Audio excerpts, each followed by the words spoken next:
Oh, yes. Gonna be live stream. Okay, I think I have to go out and re-enter. Nice. Oh, I did profile name. Okay, I got it. Yeah, you just changed it. Hello, Nathan. Hello. Hello, nice meeting you. Nice to meet you. Yeah. Thank you for being here. Hello, Nathan. Tudo bem? Hello. Tudo bem? Tudo. Oh, tu fala português, que ótimo. Ele é brasileiro. É brasileiro? Sim. Ah, que legal, desculpa, não sabia. Que você achava que era de Tunísia ou árabe?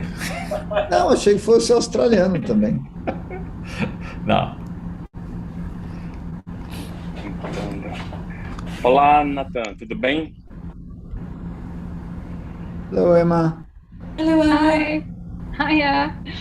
Hello. Hi, Emma. Hey, how you doing?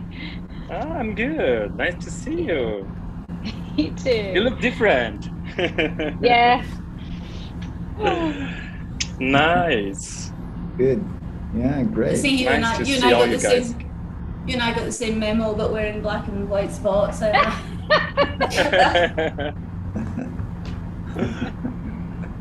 Yeah. Okay, since that we are all here, for you to know, we're recording this process, and this it's also live streaming for the postgrad program, and so I think they do that on YouTube, yeah, so that's part of the whole party here. And okay, so I think we can get started. So I'm Jean Ometto. I'm acting as the president of this committee, and I'm on the postgrad program here at Inpe as well. Marengo colleague in the same program. So very nice to have you all here. Thank you very much for making time. So I think you know everyone know each other. Do you think we should just say something, or that's fine? Yeah, Erick. I don't know everybody, so that might help. Okay, beautiful. So let's do that. Marengo, could you start as advisor? Oh yeah. My name is José Antônio Marengo. I'm a Research and Development Coordinator of Cemaden. I'm a climatologist. And I'm the advisor of Erick since a few years ago. And what else? I work with climate change and disaster risk reduction.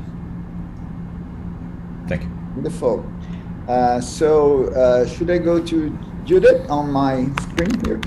Yeah, that's fine. I'm Judith Mair from the University of Queensland. I'm the discipline leader for our Tourism, Hospitality and Events program here at UQ, and I'm within the business school, the UQ Business School.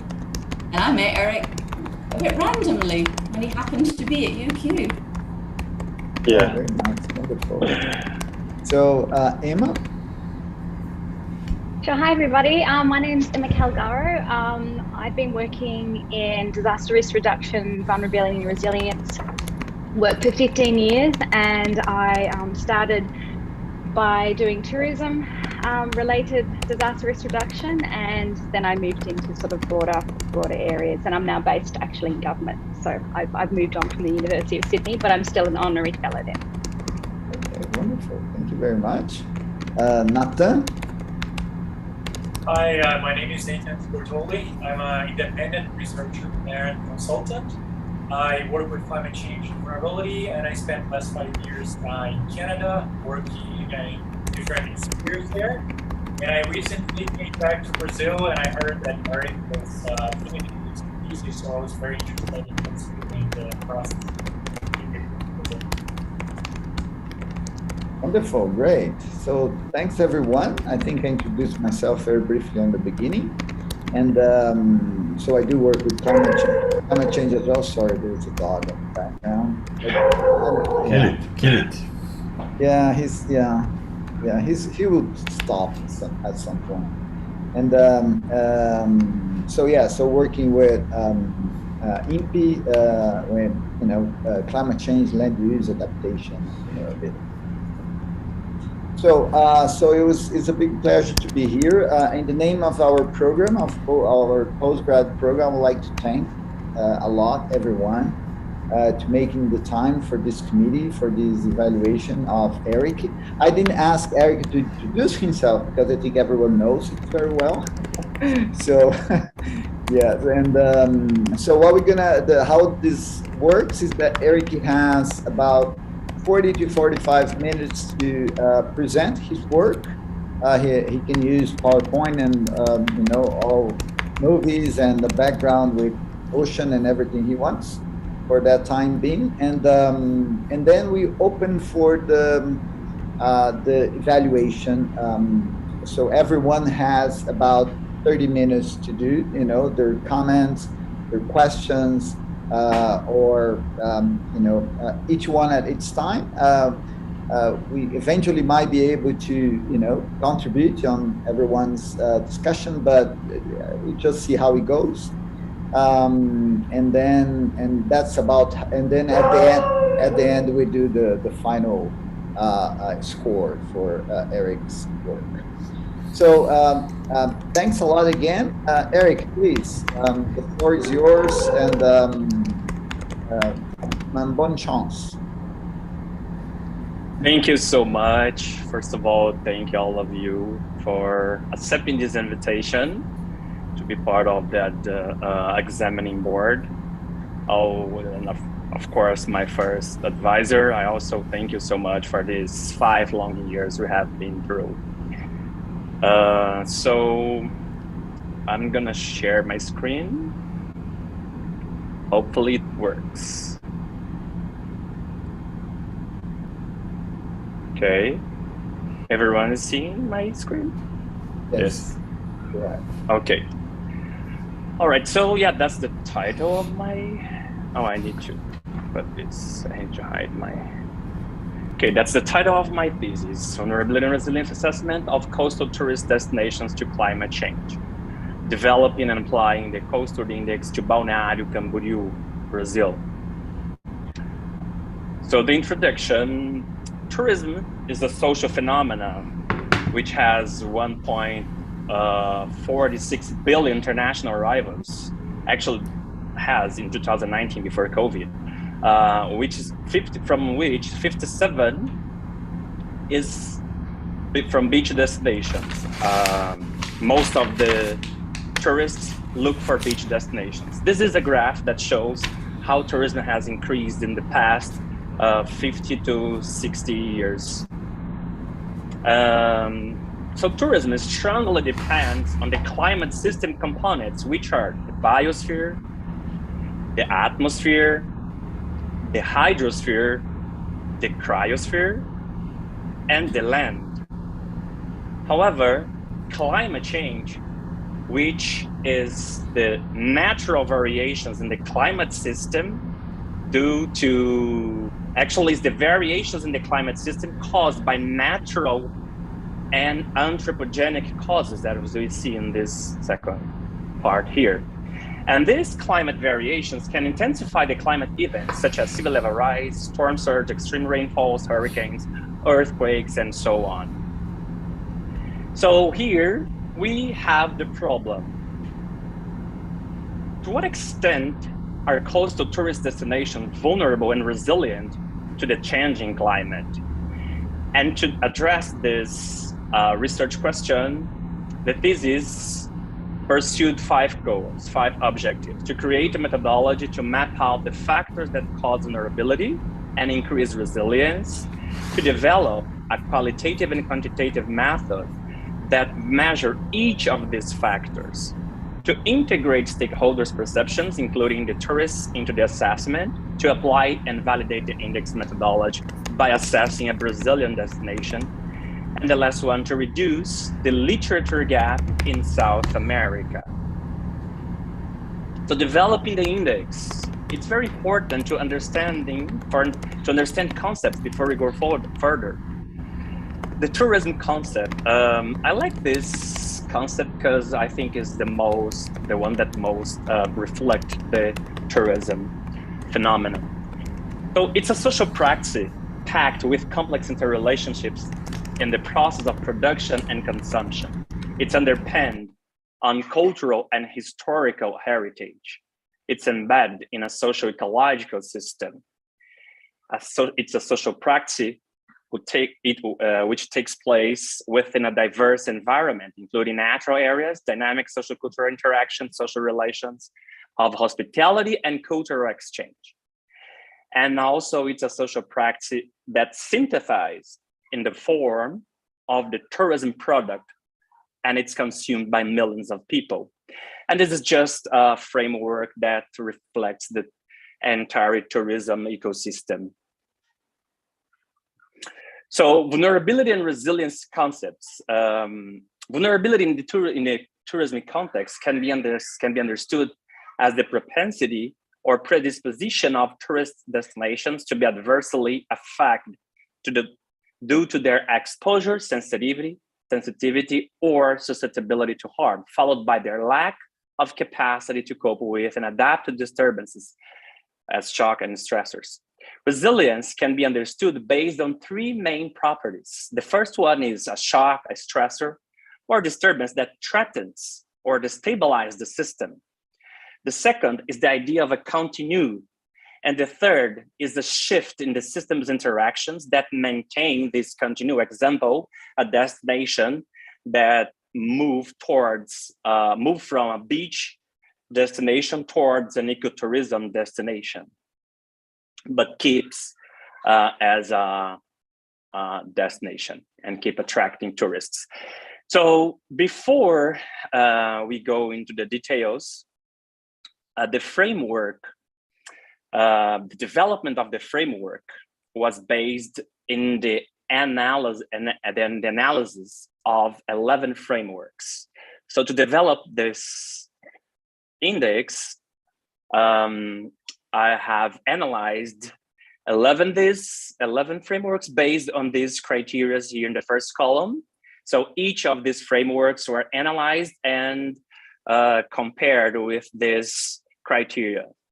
And then I came out with the best, I would say, the framework that fit best for the purpose of this research. So the Destination Sustainability Framework guided the whole research.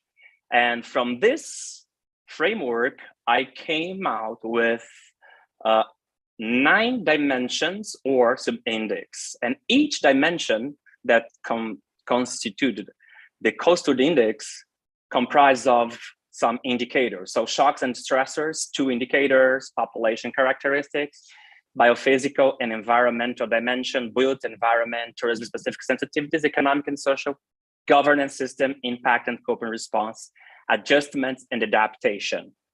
We are gonna see each of these indicators. So the methodological process basically is comprised of 3 technical steps to create the COASTOURD index. The development and adoption of a conceptual framework, which is the Destination Sustainability Framework. A set of criteria to the indicator selection, data treatment, such as missing values, and the data source, so where the data comes from. The normalization and transformation of the values. Another is the application of the sensitivity analysis to test robustness of the indicators, scoring, the weighting process, and the aggregation process of the indicators. So yeah, the study area chosen was Balneário Camboriú, which is one of the top 3 beach destinations in Santa Catarina, which is in the south of Brazil. And Balneário Camboriú is located right here, about 85 kilometers from the capital, Florianopolis. Balneário Camboriú receives around 3.8 million visitors a year. And tourism accounts for 13% of the GDP, of its GDP. Extreme climate events have been causing damages frequently as droughts, floods, and wind blasts. So to feed the data, to feed the indicators, actually, we have developed some surveys and interviews, and the visitors' perceptions is constituted of two surveys, the in-situ survey and the ex-situ survey. The in-situ survey comprised of 396 interviewees that we made during the Carnival week of February 2020, just right before COVID. And the second survey was applied online using the monkey system, the survey monkey system as an ex-situ survey, and we collected 230 questionnaires.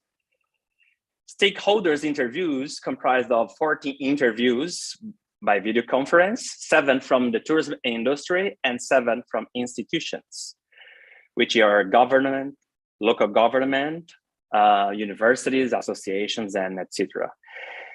The visitors' perceptions survey, just to illustrate the type of questions in the visitors' perception survey, I brought this type of questions. For example, destination desirability ranking.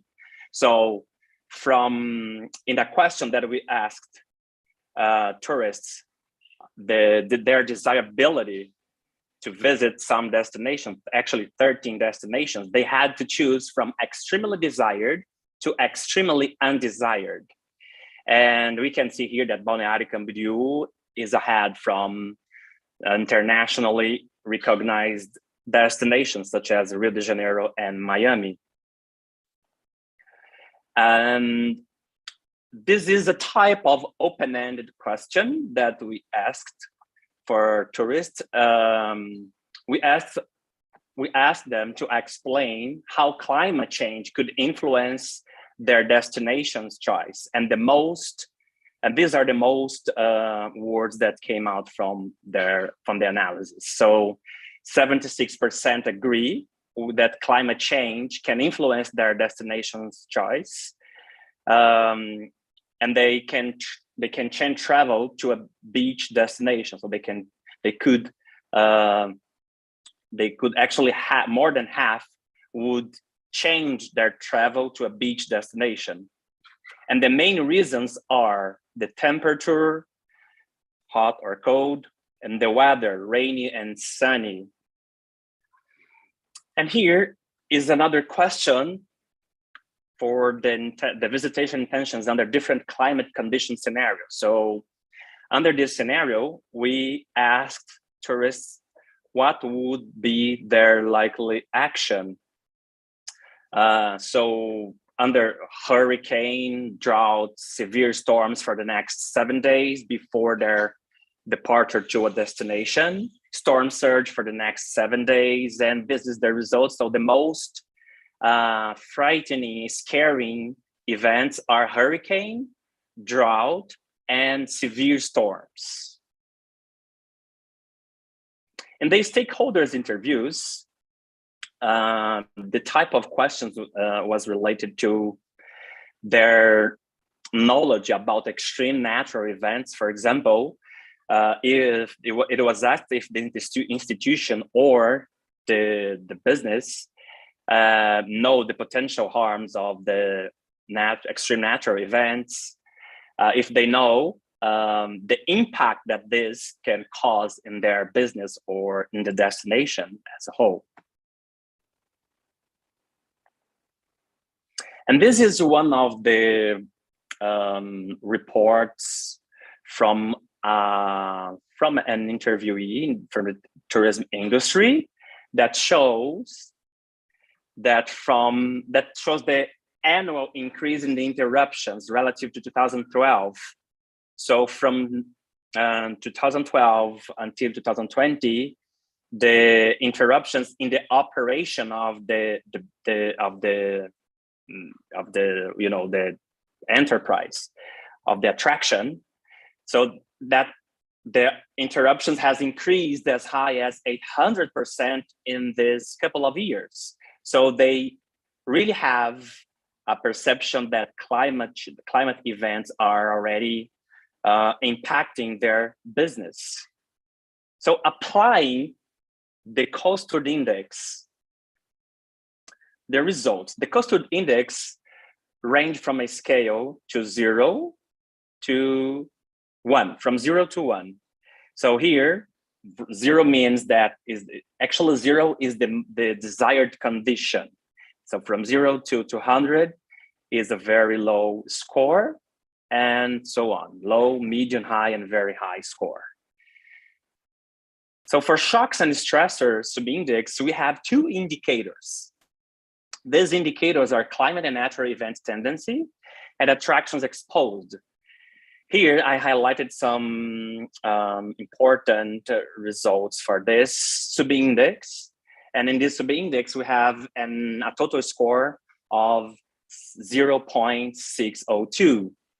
So climate and natural events tendency for sea level rise, storm surge, rainfall, hurricane, earthquake, wind blast, droughts, temperature, hail. And unfortunately, I couldn't find any data for sea surface temperature. Then this one was cut off from the analysis. So rainfall, we can see that rainfall can trigger natural disasters such as floods and landslides or droughts, and that impact the tourism. And from the analysis, we found that there is an increase in the tendency of the annual maximum daily rainfall and the greater part of the eastern and northern region of Santa Catarina, that includes Balneário Camboriú. Also, droughts have increased by 25% from. Oh, this is not correct. This is the other way around. This is 1980. Just to make sure that you guys don't make. I can correct that later. So it's from 1980 to 2010, and that's interesting. That the analysis found the stakeholders' perceptions match the findings for both events, rainfall and droughts. They really have this perception that the rainfall and droughts are increasing in the destination. Population characteristic comprised of 4 indicators. So education, poverty, working age, population dependency, population density. And the total score for this subindex is 0.382. So Balneário Camboriú has high educational level, low poverty rate, a relatively low working age dependency, and a very high population density. Actually, is the highest population density of the state and one of the highest in Brazil, which increases the vulnerability under climate events. So the biophysical and environment dimension or subindex comprised of 7 indicators. And the final score for these 7 indicators is 527. And here I have highlighted the main findings for this subindex, which is more than half of the area in Balneário Camboriú is highly susceptible to inundation, especially inundation from sea level rise and storm surge. The elevation above mean sea level is 3 meters, which increases the vulnerability of the destination. Also, the beaches and the soil are sandy, which increases the vulnerability of the destination, since the coast is more susceptible to erosion. And high predominance of coastal vegetation is a good, it's a positive result, since the coastal vegetation protects from erosion, from storm surges and other phenomena on coast. Good ecosystem diversity and health for marine and land life. So we know that some animals, for example, whale watching is very important for Australia. The Great Barrier Reef is very important for the Australia tourism economy, and also the bird watching is very important here for the Amazon region in Brazil. And marine life and land life are very important for tourism.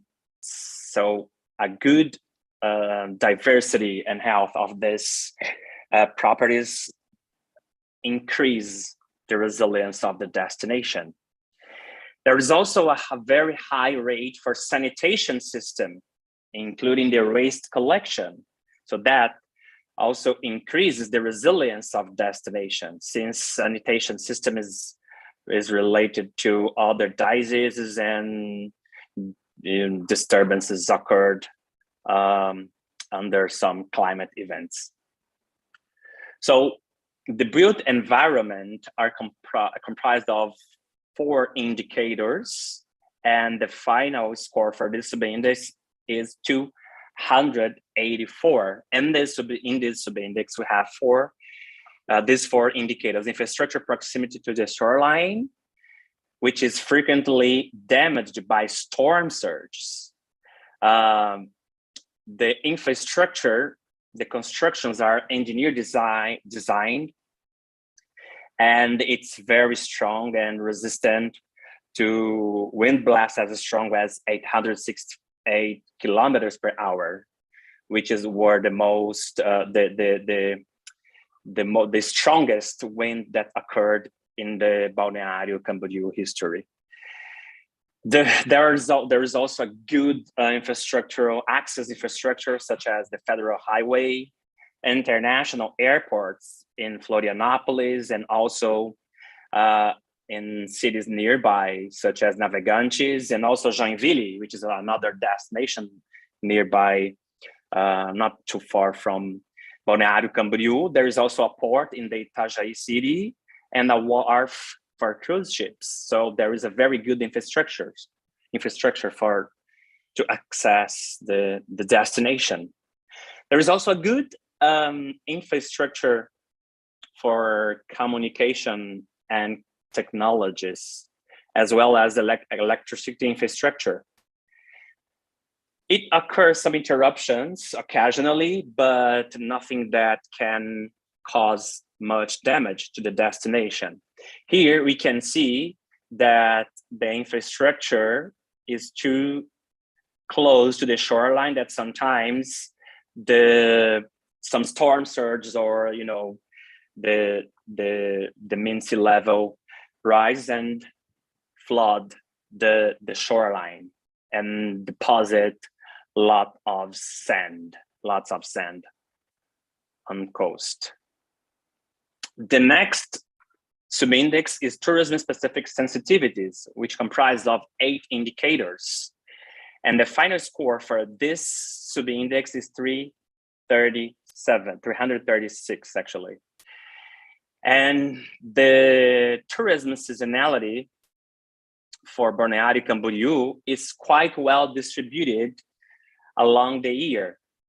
Although 46% of the annual tourist flow occurred in the summer. There is also a medium diversity of tourism markets in terms of visitors. So nationally and internationally speaking, Balneário Camboriú receives a quite diverse of tourists from the national markets and international markets, but could improve, especially in the international market, since Argentina is the most emitter market for Balneário Camboriú. Argentina responds for more than 70 or 80% of the tourism international flow to Balneário Camboriú. So there is also a lower rate of international tourists comparing to national. So this equation should be more balanced, since the domestic and the international flow could be, or the more they're equal, the best is for the destination. There is also a diverse number of products and attractions, such as nightlife, shopping, and parks, and adventure in Balneário Camboriú. The Convention and Visitors Bureau, which is the destination marketing organization, is very active. So they have a lot of promotional videos, campaigns, actions for qualifications, such as this one that they developed during the COVID pandemic. They developed this app called Movimenta BC, which means Move Balneário Camboriú. And it's an app that you can find like lots of discounts. You can find restaurants, hotels, and many other services provided in the destination. And this app increased a lot, helped a lot the destination's flow according to the local government. A destination in Balneário Camboriú is also a destination in the consolidation and stagnation stage. That means that the destination is already in a stabilized condition, but need to pay attention, because this can turn into decreasing the tourist flow. Balneário Camboriú has a strong image, positive perception, strong image in the market. There is a positive perception of the destination. As we saw before, it's placed ahead of internationally recognized destinations such as Miami and Rio de Janeiro. There is a high revisiting rate, since 67% of the tourists have been in Balneário Camboriú for 5 times or more. This is a huge rate. Disasters in Santa Catarina also affect Balneário Camboriú. For example, the Great Flood of 2008 caused a big impact. One of the interviewees from the tourism industry, actually from hotel industry, told me that in this Great Flood in 2008, the tourism flow reduced considerably, as low as half of the previous flow, because the flood occurred in the Itajaí Valley, which is just right in the adjacent area of Balneário Camboriú, which is where is located the port and the airport. So for economic and social dimension, we have 9 indicators. And the total score for this dimension is 249, 0.249. So the economy is highly diversified in Balneário Camboriú. Agriculture, industry, and services is predominant in the Balneário Camboriú economy, and that increases the resilience of the destination, since tourism, if, for example, COVID-19 or other type of event, and any other type of event that can impact the local economy, can be compensated for another type of economy. So there is also a high rate of financial capital in the city, since most of the interviewees from the tourism industry answered that they have resources to keep running the business under constraints such as the COVID-19 right now. Low rate for insurance. Most of the in the tourism industry, most of the business enterprise doesn't have the insurance, which increases vulnerability under some event, extreme natural event. There is also a long life businesses in the destination, since more than 85% of the enterprises are in Balneário Camboriú for more than 10 years. And this facilitated the access to credit from banks or from another type of loans, for example, from other enterprise or business. 100% of the business are local ownership. And this is very important, since local owners are more reluctant to drop the activity, the operation of the tourism under certain constraints. There is also a relatively high rate of formal jobs. 63% of the employees are formally employed, and that's very important, because if needed, they can access security, such as social security, if they lose their job. For example, COVID-19 had caused a tremendous impact in the economy that put a lot of people unemployed, and these people can access the social security if they are formally employed. For governance system, we have 8 indicators, and the total score for this sub-index is 0.224. And the main findings that I'd like to highlight is the access to natural resources that are democratically controlled and accessible to all business or all people interested, since they respect and they comply with the rules.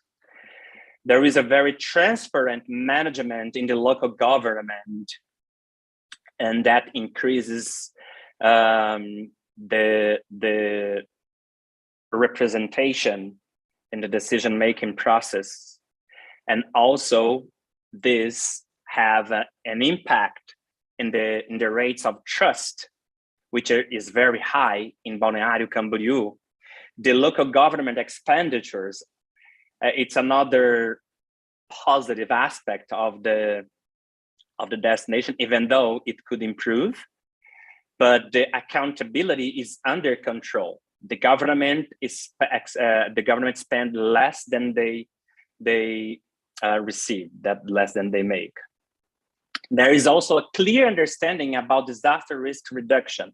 So this was a positive aspect in Balneário Camboriú, because all of them know what they have to do under certain conditions, certain I would say extreme event, for example.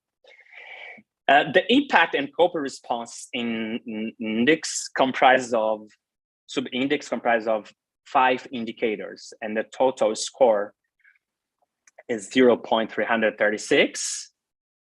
And I'd like to highlight the emergency plan as the emergency plan doesn't integrate the tourism into the sectoral actions. So there is an emergency plan, but an overall emergency plan for the entire city.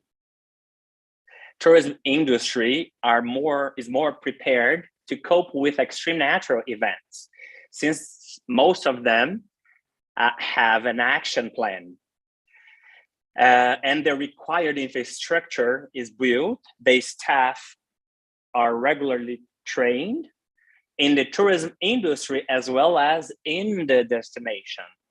The civil defense run regularly training to guarantee that their staff are prepared for responses under some impacts. So they are ready, and this increases the resilience of the destination. There is also a good warning system, which is not integrated with tourism industry and other institutions. But still, there is a good warning system in the destination that communicate well with the destination as a whole. As I said previously, there is a clear identification of responsibilities to coordinate and act immediately pre, during, and post-event. And Balneário Camboriú, because of this, Balneário Camboriú has a very quick response under some events such as storm surge. The civil defense told me that they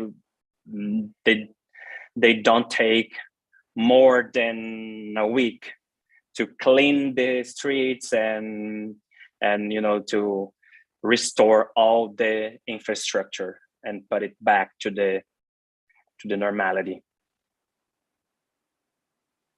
So in the adaptation, the last one is the adaptation and adjustment sub-index, which comprises of 8 indicators, and there is a total score of 460.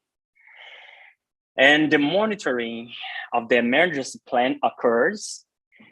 And this is so true that at the moment of the survey of the interviewees, I've noticed that they are changing, they are reviewing the emergency plan. So this is a very positive aspect of the city, since they can increase their resilience and they can check the bad and the good things that need to be changed. So they are in constant, they are improving constantly their actions. There is also high awareness about potential negative impacts caused by extreme natural events. There is programs for recovery, the Restart Santa Catarina, or in Portuguese, Recomeça Santa Catarina. And there is also a fund for protection and civil defense that fund, the first one, finance enterprises, not related specifically to tourism, but any enterprise in general. So the positive aspect is that they have this type of program and action policy, but on the other hand, it doesn't, it's not a policy specific for tourism industry or other sectoral sectors in the economy for the disaster risk reduction. And this is it's a negative aspect.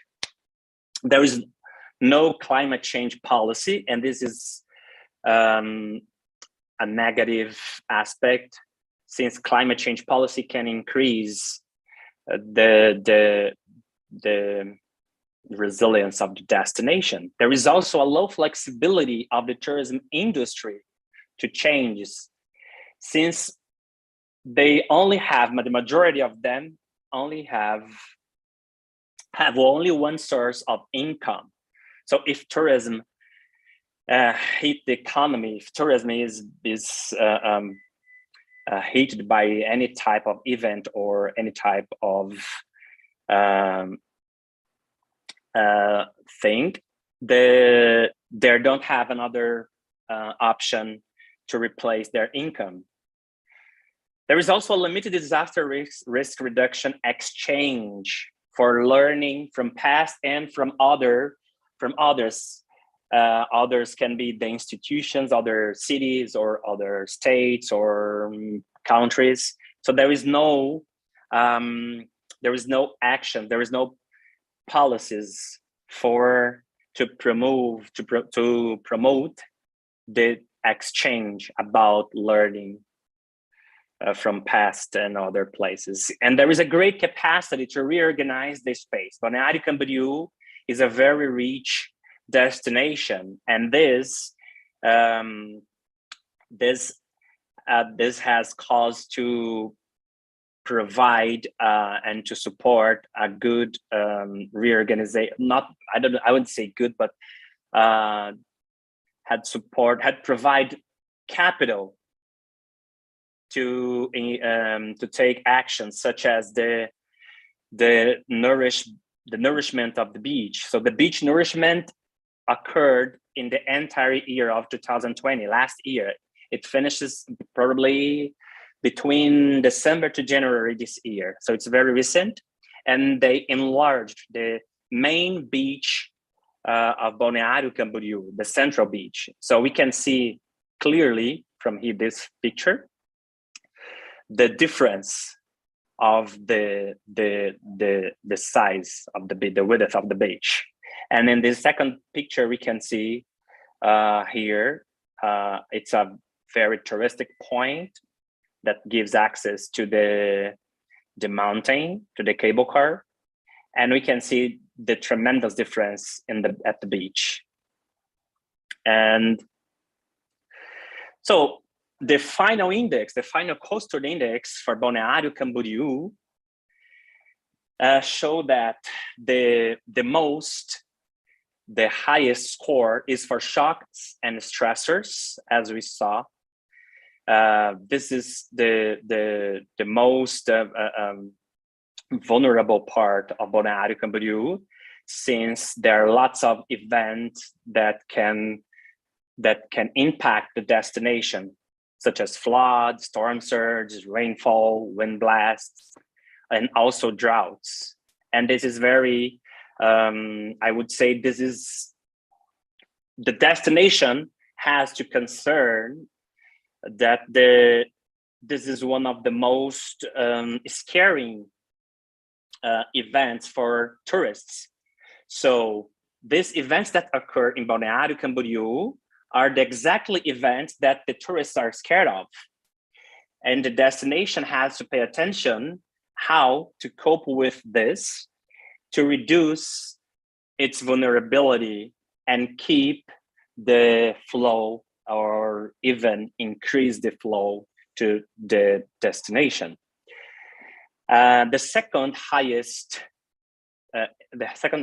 score is for the biophysical and environmental sub-index, which is 500 to 27. For example, we saw that the destination was too close to the shoreline. Well, actually, it was too close, but we don't have any data after. So it's a very, I would say this research, it's very important because the destination can keep track on this type of indicators and see how it's going to be in the future, how this adaptation measure as the beach nourishment can have, how this measure can impact positively or negatively, because there are also questions about environment, the biodiversity and related questions. So this research, this index can be could be a very important way to measure this type of actions. And the lowest scores in the sub-index, in the COASTOURD index, is for governance system and the economic and social sub-index, as well as the built environment, as we saw that lots of the infrastructure is very good in Balneário Camboriú, and there is a very good governance system. The governance process is very clear, transparent, and people are people trust to do business or any type of agreement in the destination. So the main conclusions we can show is the major findings are: there is a flexible geographical scale. So we could see from the research that the destination should be seen, should be portrayed as a unit. In the case of Balneário Camboriú, we could get data from, for example, the climate data. The kind of climate data come from the state and from the region where Balneário Camboriú is located. There is the COASTOURD index is also a simple method of aggregation aggregating the indicators. So it's easy to understand each of the indicator that need to be improved or need to be paid attention for future action. So stakeholders can track their eyes on the most important indicators and take action in these specific indicators. 32 out of the 55 indicators are primary indicator. That means the COASTOURD index is very context specific and reflects the reality of the place. So the same analysis can be applied in different destinations, but the analysis is going to reflect the local reality. Hurricane, drought, and severe storms are the scariest extreme events for visitors. There is also their destination has also a strong image, which increases the resilience of the destination. There is also opportunities to raise funds as the tourist tax, and the tourist tax can fund the mitigation and adaptation actions. There is also impacts. We also saw that impacts occurred in the adjacent area or can impact the destination itself, since it's a system of destinations. The analysis emphasized the most vulnerable sub-indices and the most resilient sub-indices. And the COASTOURD index can be also a guide for another frameworks.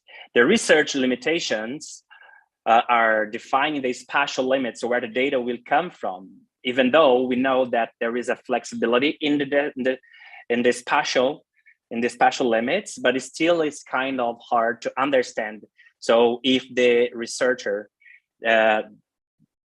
doesn't understand the context, the place, it's harder to gather data. Data for sea level rise in the adjacent cities of Navegantes and Itajaí have potential to affect Balneário Camboriú as well, since the main airport and port might suffer from the elevation above mean sea level. And we couldn't get data from this area. Many indicators apply only post-disaster, and this is a limitation. If the destination didn't try any type of disaster, it can be difficult, or the destination, the research that cannot gather this data. Indicators are a snapshot of a specific period. So it look at in the right moment that it is being applied. So this is a weak side of indicators. So therefore needs monitoring by gathering information from time to time. Studies can only depict a real understanding of how tourists' intentions will translate into actual behavior once climate change impacts become evident. So I would say that potential scenarios is good to show to tourists, to collect tourist responses, but we only will see if this will turn into the actual reality if we see this, if this come evident, if these events come true.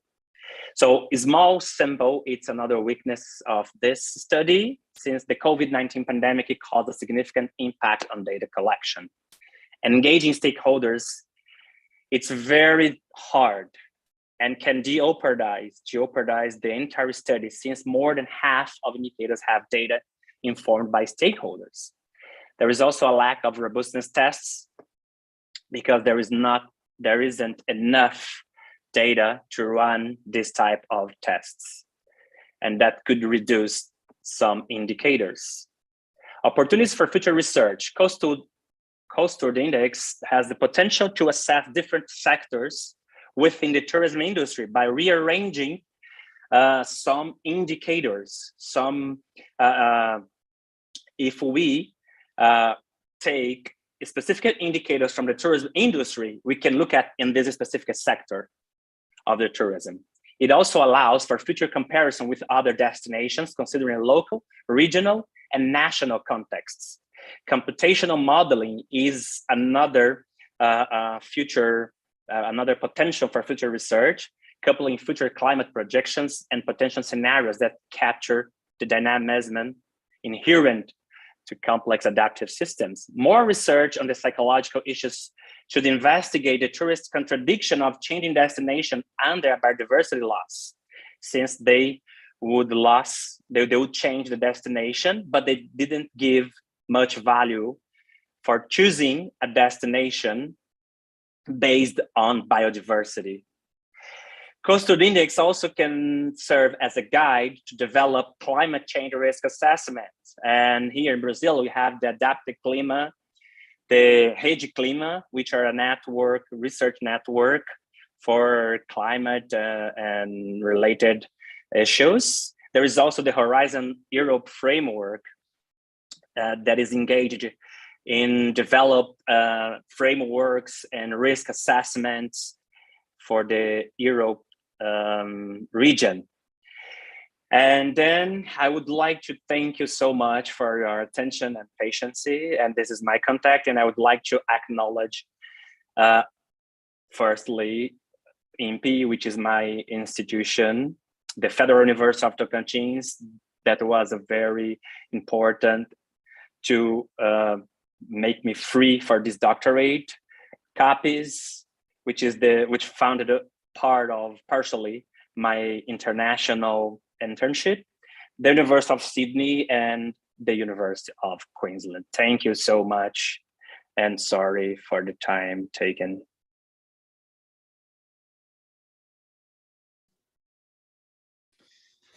Okay, Erick, thanks. Really broad view of your work and all the details that you provide us. Do you want like 2-3 minutes to have a have a water or something like that, or you're okay? Can we go ahead with oh, you have the water there. I can hear the wind. You have, your mic is off. Sorry about that. Yeah, I'm okay. So I have my water actually from the University of Sydney. Okay, all right. Some advertising there. I'm okay. If you guys are okay, unless one of you need some break, I'm okay. I think we're fine. Yeah, so, it's too late for a break. Yeah. Well, so the suggestion here is that we start with people that were associated to your work, but not as a direct advisor or something like that. We have, as the system works here in Brazil, the evaluators have sometimes to do questions, comments, suggest changes if the point, or anything like that. And we're trying to keep. It's not writing stone, but we try to keep the contributions in about 30 minutes for each of us, or something like that. It doesn't have to be that, but it can be over if it's the case. So I would suggest then to start with Judith, if that's okay. Then from you, we'll go to Nathan, and then we come to Emma and Marengo that were working more directly with Erick, and then I'll do the final, some final words. Would that be okay? Yeah. Okay. So Emma, please, the floor is yours, and thank you again very much for accepting the invitation from our program. Did you mean me or Emma? Oh, sorry, Judith. Did I say Emma? No. Sorry. That's fine. I don't want to step on Emma's toes. Jet lag. Apologies. Yes, please do this. Jet lag. Yes. Okay. Yeah. So first of all, Erick, I just want to say congratulations. Well done. That was a very, very comprehensive presentation. You have an awful lot to get through. So it was done very well. And I'm full of admiration for having to do a thesis defense in another language. As if it's not bad enough doing it at all, but having to do it in a foreign language, that's, so kudos, well done. My very first question may be a really obvious one, but it's just not obvious to me. And that is, you've chosen to call your framework the COASTOURD framework. What does that mean? Sorry, you said the name of the framework, yeah. COASTOURD? Yes, what does that mean? Oh, it's just like it's a kind of acronym for coastal tourist destination, and I just found that could be a better word for that. That's fine. So it's not coastal tourist destination. That's fine. It's not terribly important. I was just wondering if I'd missed something terribly obvious about what it actually meant. That's fine. Obviously, in your presentation, it's very hard to get across everything that's in a thesis, because a thesis is huge and a presentation is condensed. So I don't really have any questions about the background or the work that you did to feed into the framework. A question about your methodology, I think I know the answer anyway, but I'm going to ask you, is why did you feel the need to do a visitor survey? Because, a lot of what you're talking about doesn't relate to visitors at all. Infrastructure, these kinds of things don't relate to visitors. So tell me a little bit about why you felt the need to bring in visitors. Yeah, first of all, we don't have any type of this kind of research in the entire South America. So it's a type of survey that I found very important for Brazilian scenario. And I found, actually, I didn't find data, and I started to make, I would say, few questions. But since I was already taking people's time, I took advantage to enlarge the questions, the number of questions in the questionnaire, and that would be a very important data for other types of research and so on. And I understand that it doesn't feed much of the indicators, but still, I think it's important for, if I had to do the effort, so I already did. So I took that makes sense. If you're collecting data anyway, you might as well collect as much as you can. I just wasn't sure whether you were using it for things that weren't discussed today, which seems to be the case. That's fine.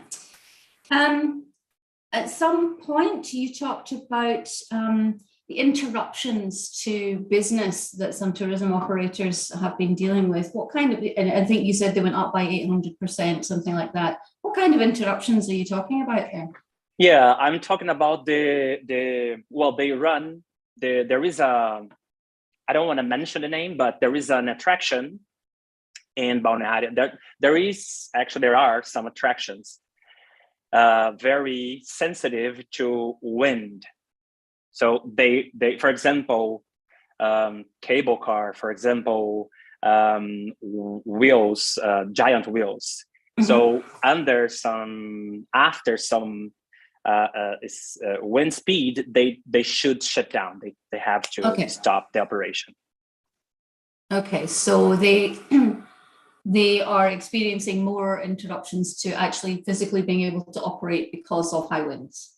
Yes, and they took, actually they have a report where they collect all the time that they stopped due to this type of events. And then I collect all of them and summarize. Oh, that makes sense. Yeah, no worries. Just for your own information, you just put yourself on mute again. I don't know if you meant to or not. You talked about the balance of visitors that come, the different visitor profiles that come to a destination. And you said it was very important to have a balance between domestic and international visitors. Why is that? What is the thing that makes it important to balance them? Yeah, that's a good question, because I had this discussion with Brent, and he also argued about this. And I was like trying to figure out what would be a good measurement for this indicator. So as we have the Gini index, there is no country on earth that we have 100% equality, social equality. So I had to find a reference for this indicator. And the best one that I saw was the equality between for example, 0.5% of the tourists could be international and 0.5% could be domestic, since one market have some problems. For example, right now we are facing some wars, and if Russia is an important market for any type of country, they are now facing a huge problem because this market is now like closed. So this is that was my thought. Okay, I can see why you would do that. Can you talk a little bit about what the differences are in terms of the domestic versus the international? So do domestic stay longer, or do international spend more, or how does that work? Okay, so that could be that if there is an internal crisis, this can be replaced by international flow. So if the economy struggles, the national economy struggles, you can put your efforts to attract more international. So if you don't have much international tourists, you have a problem. There are some for example, there are some destinations that are 100% dependent on domestic markets. Right. Yeah. Okay. No, that makes sense. Thank you for that. At one point, you were talking about the destination life cycle, sorry, which is you spoke about the destination being probably in that maybe consolidation and potentially heading for stagnation. Is there a reason why destinations are more vulnerable at that particular stage in the process? So, are they more vulnerable when they are already stagnating, or is the consolidation itself the vulnerable part, or how do you decide that? Yeah, in the consolidation part, if the destination moves on to another cycle and start over, that means the destination is resilient because the destination learned from the past. So there is they are resilient, and they can rearrange, they can reinvent themselves to another type of, I would say, tourism. And in the consolidation part, the stagnation, the destination are kind of, in the comfort zone. And this is not the best, I would say, the most desired condition. The most desired condition is when the destination can start to, rearrange and move on, and that prove that the destination is resilient to changes. Okay, so it relates, I suppose, to whether there's a capacity, a mindset, whatever it is, to make changes and to adapt. Yes. Okay. Great. Right, that sort of makes sense as well. One of the things you talked about was that the emergency plan and the emergency warning systems are quite good, but that they're not tourism specific. How does that matter? What is it about the tourism industry that would mean it needed something separate? Because you can have a good emergency plan for the destination, but if tourism is not included, or if tourism industry doesn't, if the tourism is not prepared for the event, the tourism is going to suffer much more than the entire destination. So it's not only important the destination be prepared, it's also important sectors be prepared. And it's a combination of both, and the other way around can occur. So as we have in BALNEÁRIO CAMBORIÚ, the destination, the tourism industry is more prepared in the terms of plans than the entire destinations itself. So this is the balance that the destination should keep. So it's very important. Susan Bakken also talks about that. She has a lot of papers talking that resilience should be, the tourism industry should address resilient actions to increase their resilience for the tourism industry, specifically for the tourism industry. Okay, don't argue with that. That sounds very sensible. I guess my question is that the existing emergency plan, you said if it doesn't include tourism, then that's a bad thing. So what like a mainstream. What specifically needs to be done to include tourism into the emergency plan? Okay, so they should integrate, for example, communication should be more integrated into the tourism industry, since some of them, they have access to information, but they don't receive specifically from, for example, an association of the tourism industry, or the tourism industry doesn't have, okay, so we have a storm surge coming, or an event kind of this. So what should we do? Do we have a plan for this type of event? So are we prepared? Our staff are trained. So we have a plan for this, specifically for the tourism industry. And this, if they have, it's not integrated in terms of, oh, the destination should be aware that they have this plan and should be contacted on time to run this plan.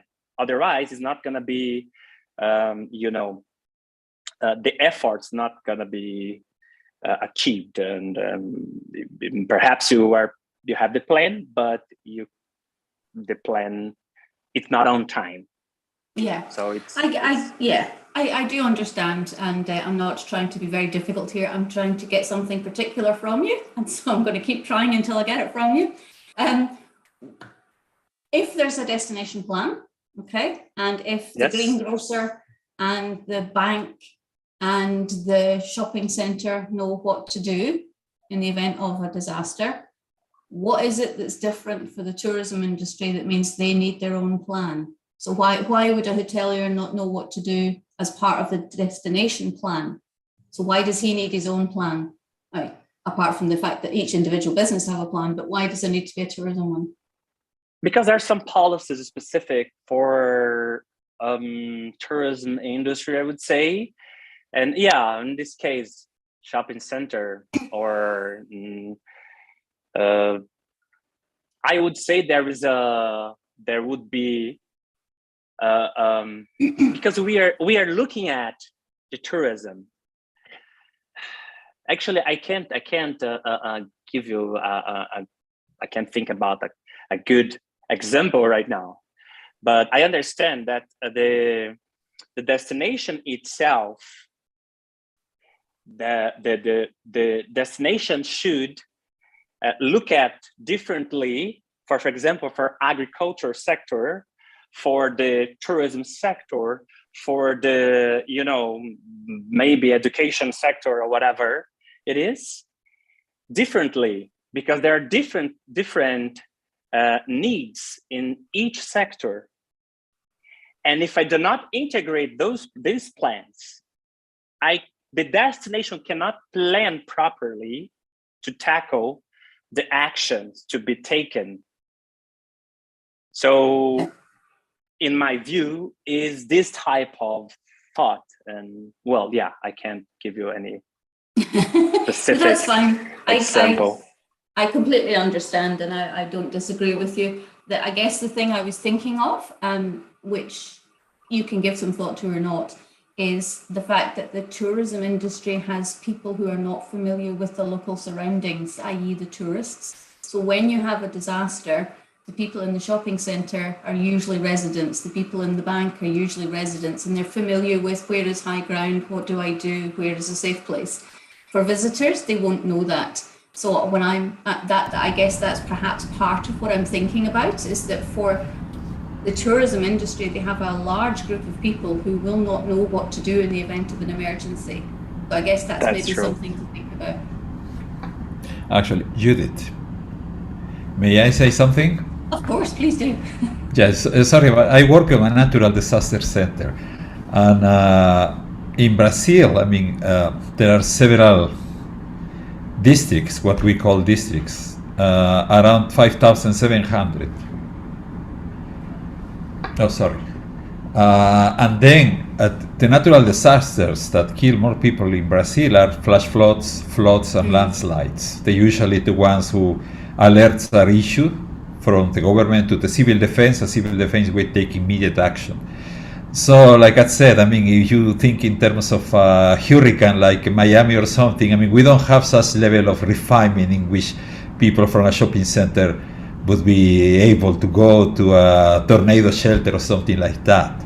You see, because sometimes you have coastal flooding, like in Santos, and then people is aware of the coastal flooding and they are prepared. But I don't, the tourist industry, I mean, is not well prepared for disaster like this, unless they have to go to the beach and they have to cross the mountains and there is a landslide and the highways are blocked. That's one of the disasters in there. But we don't have anything like hurricanes in Miami. People will be immediately moved to centers, or the risk of tsunamis that people will go to safer places. We don't have those. That's the reason why Erick says that perhaps the tourist industry is not ready yet for this kind of disasters.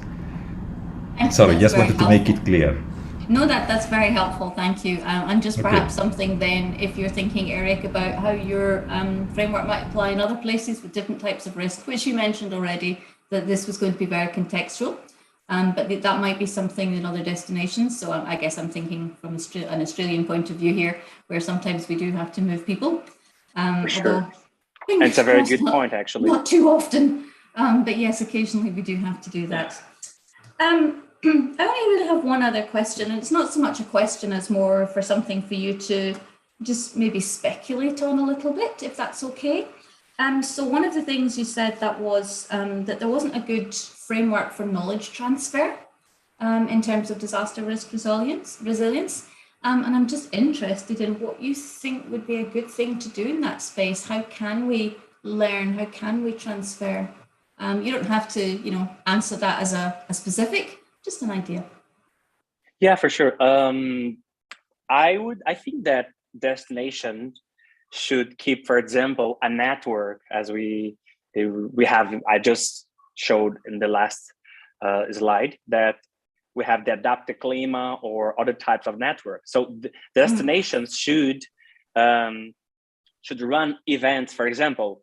Why the entire region surrounding Balneário Camboriú doesn't run an event each 2 years, for example, for changing experience, for changing and learning from others. What happened in your destination? What happened in your business? So that should be promoted by the destinations, and then they could learn more and faster from each other. Okay, thank you. That's a great idea. I think that would be a really good way of doing that, to make it something that doesn't only happen when there's a crisis, but is something that's ongoing and people just get used to the idea that they will continue to learn. So that was all the questions I have. So once again, congratulations. Well done for trying to put so much together. I think you've done a fabulous job. Happy to hand over to Nathan now, I think. Yes. So thanks a lot, Judith. Those are very, very useful comments and questions. I think that, broaden a little bit the thinking on all the work that Erick has done. So I'll go right away to Nathan. I was also sorry, I'll just pass through the word that you, the mic you passed to Nathan. Nathan, please, the floor is yours. Thank you. Hi, yeah. Can you guys hear me well? Okay, good. Yeah, so thank you. It was a great opportunity to learn more about the work Erick has developed. I spoke to him like almost, I don't know, maybe 7 months ago about some of the method he was developing. And it was very nice for me to see now how all the discussion ended up in this nice work here. I'm also very impressed with all the dimensions that he analyzed, and finding the arguments for all those different dimensions and all the different indicators is a lot of work. And you do have to know some of the reality of the place to be able to develop this sort of explanations. So Judith actually mentioned some points that I was thinking of, so I'm going to skip those because she already made those questions. I think the first thing that I felt about the work was related to the structure. Sometimes I got a little bit confused on the way that the thesis was structured. I would, for instance, start giving some explanations about the city and the region before the vulnerability information or the vulnerability method information. So it's just something that I was thinking about. Maybe I will do in a different format, but it's just my personal opinion. And some of these small like suggestions and details I put in the PDF, and you can read it later.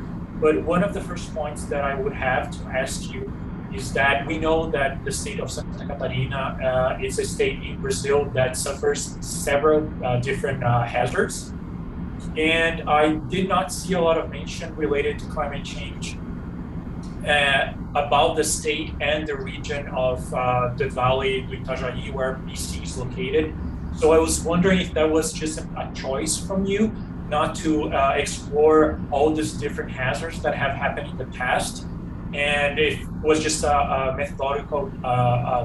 methodological choice that you had, because some of the explanations for some of the problems that BC has comes from the historical aspects from this region. So I also felt a little bit that you could have explored more of the history of the Itajaí Valley, because a lot of the learning to adapt from these floods and landslides it's coming from the civil defense, and it's probably brought from this region of Blumenau, where the floods were more intense. And we know that since it's in the same district, all the civil defenses, they have communication between each others, and they easily transfer information from the coastline to the interior and interior to the coastline. So not exploring more these hazards, was this an option, or is just because you didn't feel it was necessary?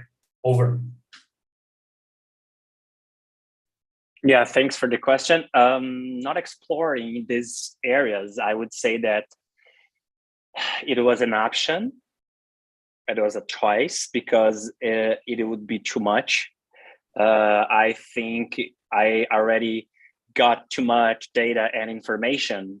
And also, I understand the knowledge that Santa Catarina has nowadays come from mainly from this region, but I'm also looking at coastal destinations, and I understand that that region, it's a valley, it's a different type, it's a different geographical area, and it wouldn't make sense in this, or especially in for some indicators, to look at those regions.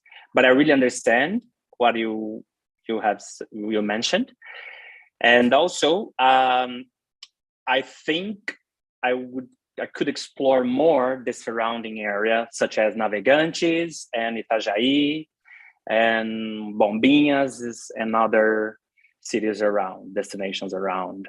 But also, again, COVID-19, it was very hard to collect data from this. And we saw that more than half of the indicators are primary data. During your explanations and the theories that you show, I really liked, because I come from a tourist background, even though I haven't been working with tourism for a long time, in many years now.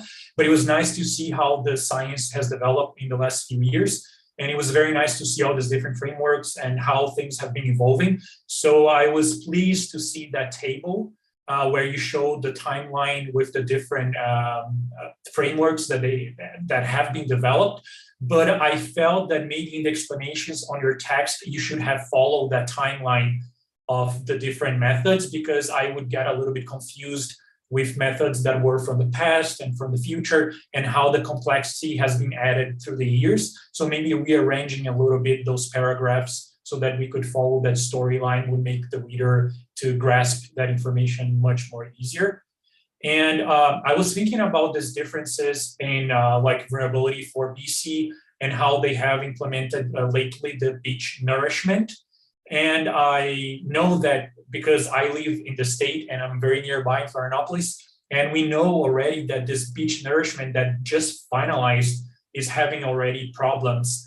We're having problems with marine biology in the area. There's also some high tides that have been happening, and there's water retention. And it's something that it seems like the engineers were not expecting. And the politicians and local people are also saying that they're neglecting to reforest the marine vegetation to help keep the sand and the entire cycle of the beach going on. And I did not see you mentioning a lot of maladaptation, which is a scientific term that we see a lot in the literature right now.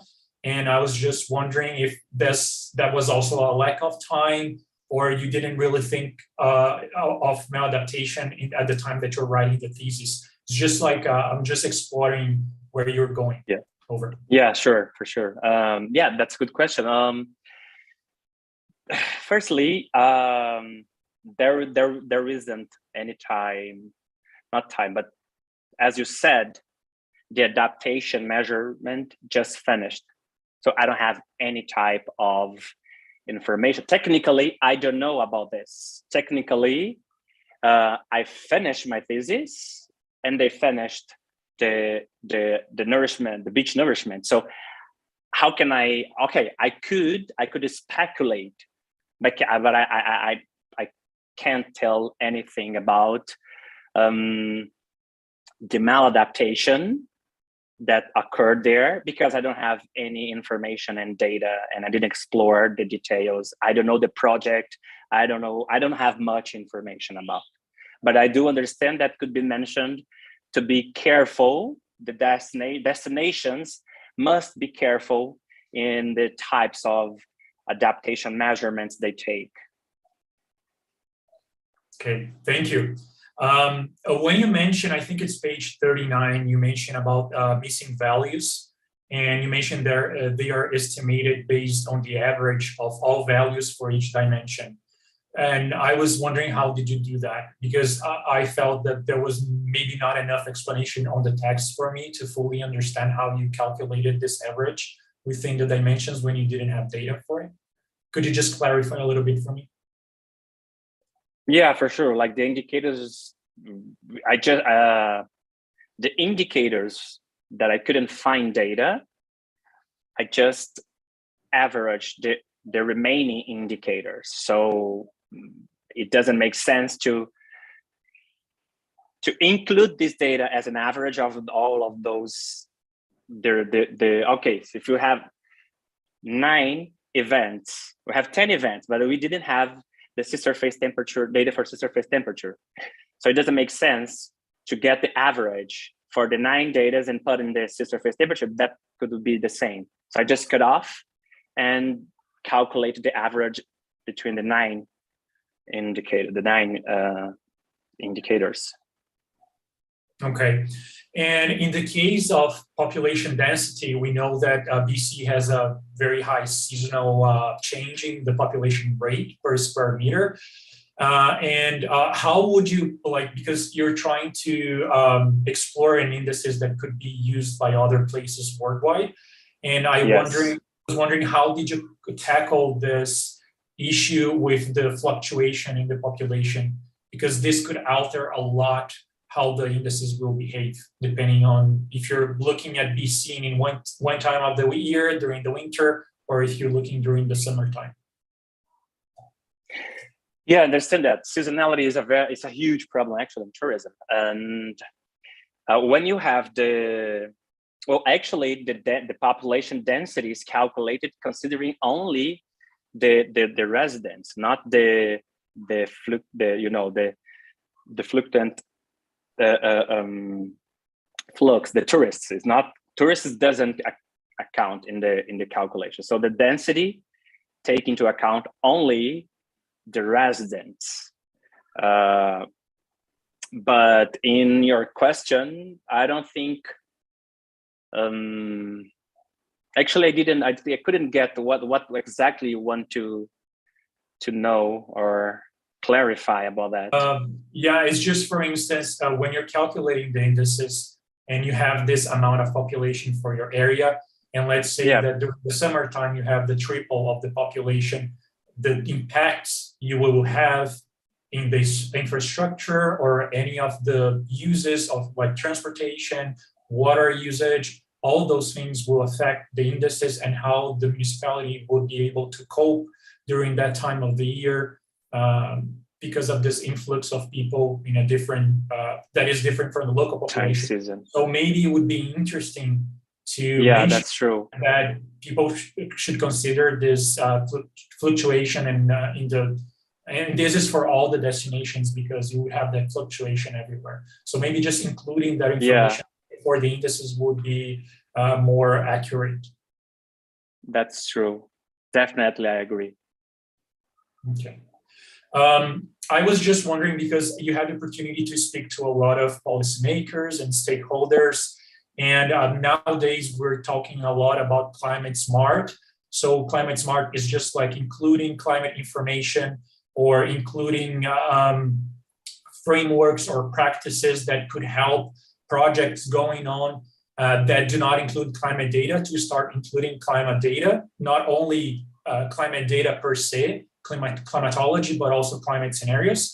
And did you hear, or did any of the stakeholders you spoke to mention that they already include climate information in the tourism industry, or are they looking at climate scenarios? Because when I read your thesis, I did not see a lot of this discussion. And I could give you an example very close by city here in Florianopolis. They have a municipality plan that has climate scenarios and areas that will be flooded in the future. They have modeled that already. And I was wondering if you have the opportunity, or did you see any document for BC that included climate scenarios or climate information?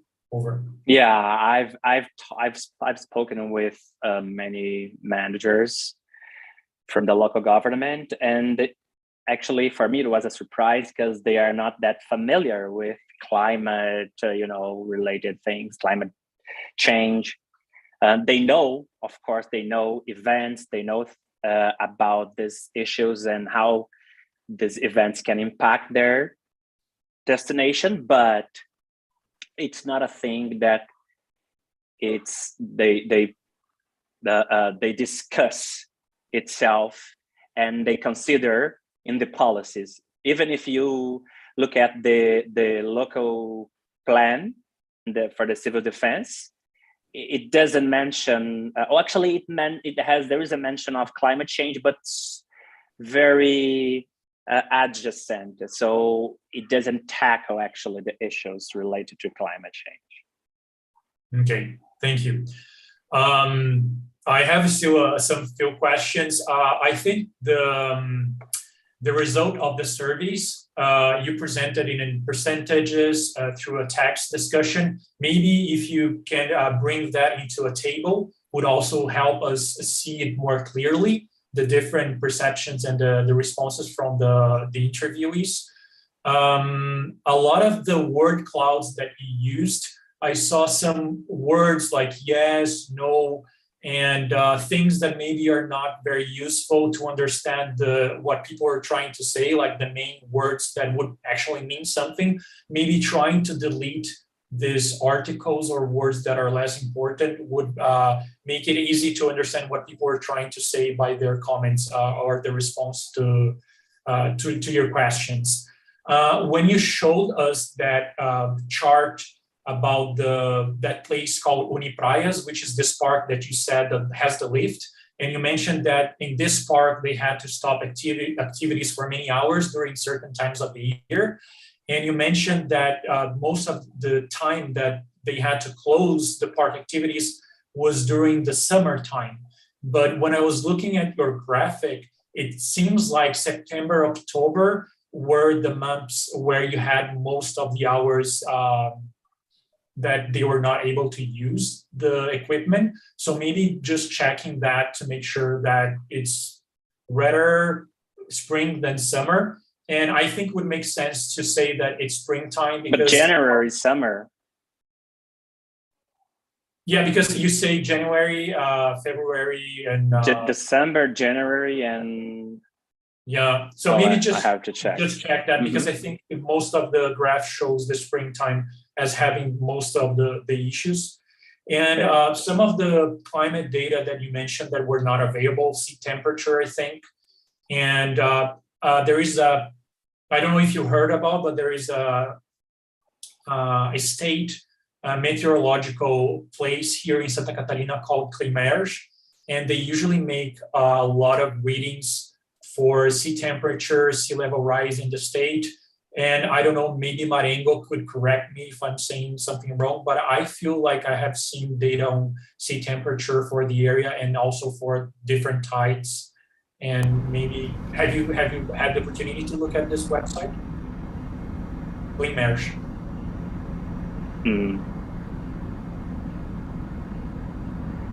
Yes, you mean IMAT, right? No, Climer. it's Climer. Climer. No. Yeah, it's specific for the state of Santa Catarina. So they do have information for sea temperature and tides, and maybe it's worth taking a look at that for future research. And some other little things is that I felt that the affirmation that you used, probably from the literature, where you say that the food production in the state would have a relationship and could be because of the drought. So that because we have drought, that could affect the food production, and then it could affect the tourism industry. We have to be careful with such types of affirmations, because a lot of the consumption of food in the state is actually not from products from here. It's from products from other states out of Santa Catarina, because most of the production from this state is exported. So we have to be careful with like small affirmations that could hamper the indices. And have you had any reaction from the business owners or like anyone from the policymakers or stakeholders you were speaking to when you said you're doing your indices and creating this indices for the city? What was their reaction? How did they react to your research or to your work? Some of them found very interesting, and also told me that would like to see the work, the final work. Some of them didn't pay much attention, actually didn't give much value, especially because they told me, some of them told that it was very busy and wouldn't have time for the survey or the interview. So yeah, I would say that kind of half, but even from the institutions, I didn't see much excitement from their part. Okay. And why would you attribute that lack of excitement? Do you think because they are unaware of climate change or stresses caused by climate hazards and how that can impact tourism in the region? Well, you know, it could be, but also I cannot. I didn't have any specific perception, because first it was by video conference. Secondly, we were during COVID time. So it's very difficult to, to affirm any type of sentence for this question, because all of them were aware, concerned about COVID and how to cope with this crisis, and keep business running. And most of them didn't pay much attention. As I told you, just a few got excited and said, "Oh, that's nice survey, that's nice research." But yeah, I can't tell you the specific things. That's all right. I just have one question, last question. It's about, I liked a lot the different dimensions, and I see that you used a lot of information about the infrastructure.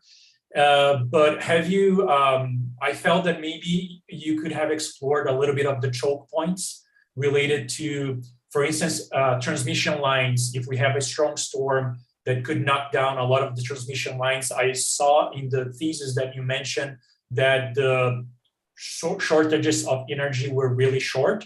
So that didn't really affect activities in the area very much. But I was thinking about like airports and ports in cases of storm surges and sea rise,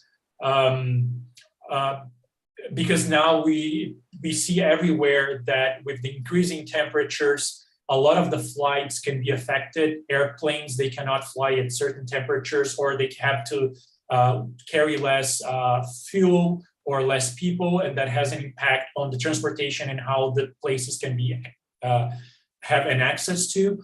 I was just wondering that if you pursue this research and you start to explore more the indices in the future, maybe it would start to be an important element in your indices to consider this type of choke points in this infrastructure elements, such as airports and airplanes and cruise ships and things like that. Maybe just adding more of this infrastructure to the indices and more information about how infrastructure could be affected by temperatures or other hazards would be an important point for discussion. So I would just stop here, and thank you and congratulations. Thank you so much for all of your comments. And of course, it's the more we think about it, the more we see things, but we have to narrow at some point. But definitely, it's a good, if I want to look at specifically for the tourism industry, it's a very good advice. Definitely. Thank you so much. Thank you very much, Nathan. Those are very important comments, and I think for sure Erick and Marengo and other advisors are looking on those for the publications and things like that. So, and future research on that. So I'm going straight forward. Does anyone need a little break? Can we go on? We're fine. Okay, wonderful. Oh, you need a little break, Erick? Yep, for toilet. Okay. All right. Okay. Quick. Yeah. Health break. Yeah. Go ahead. So we'll be back in 5 minutes. Hope that is enough.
Okay, I'm back.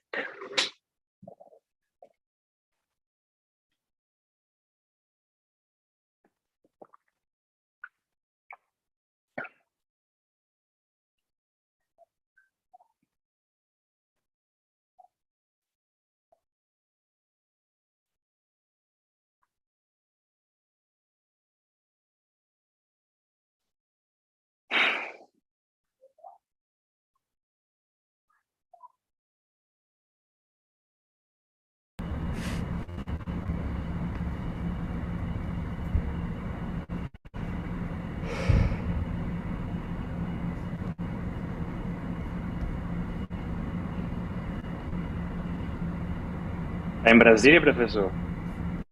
Em Brasília, sim. Com ar-condicionado aqui no hotel. Tá muito quente? Sabe como é Brasília? Cerrado, seco e tudo isso. Vem para Palmas, então, aí sim.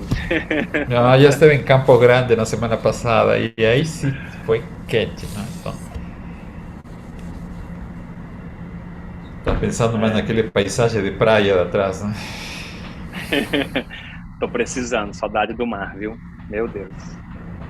Eu não lembrava de que o Nathan era turismólogo de formação, não é? Sim, turismólogo. Fizemos uma disciplina juntos lá na UNB, muitos anos atrás.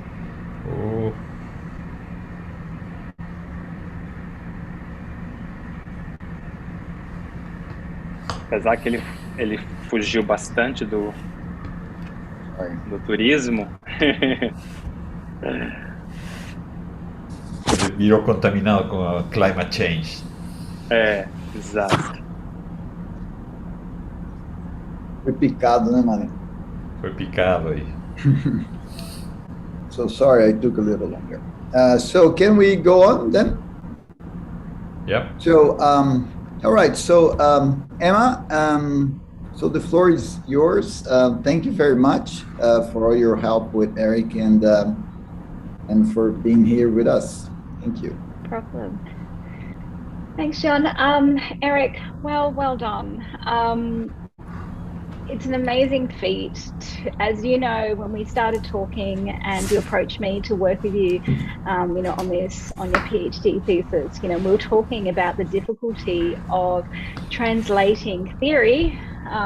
Where we started this conversation is I was helping you with that theoretical component most into action and operationalizing said theory into something that's measurable. It is extremely difficult because of the dynamic nature of the system. So absolute hats off to you. Congratulations.